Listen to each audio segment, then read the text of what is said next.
you should lean into this.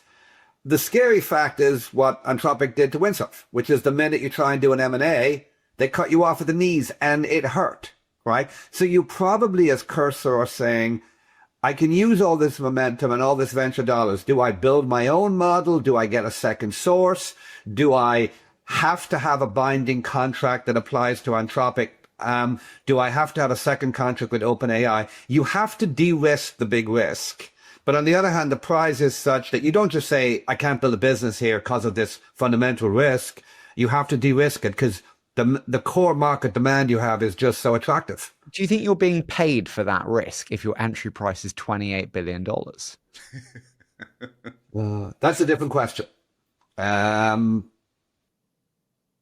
You have to underwrite $100 billion plus company. Well, you have to underwrite two things. I mean, listen, it's a great, if we go back to 2023 before all of this, right? And imagine you're in a partner room and someone came to you with a deal like Cursor and said, I've met these kids, they're so smart, right?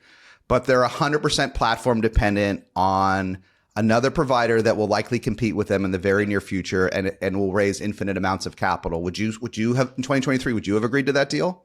This is like Venture 101. You don't do these platform dependent.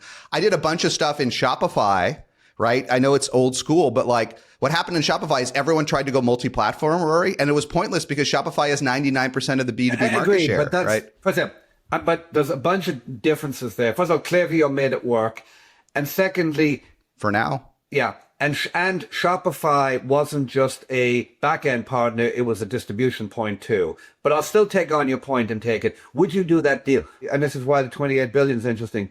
What you say to yourself is, if the core giant sucking sound of demand is so strong over the next 2 to 3 years, then the forward momentum, getting to $1 billion faster than almost any other software company out there, is probably enough to allow you to have options. So it's a calculated gamble, right? You roll the dice.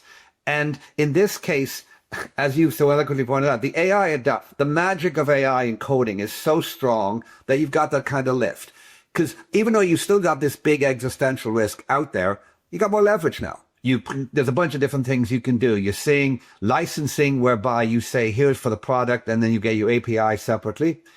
You're definitely going to see people building their own models. You're definitely going to see multi-contracts to some extent. So there's going to be a lot of de-risking happen, but you are at the founding stage, despite the platform risk, you're being paid for the risk.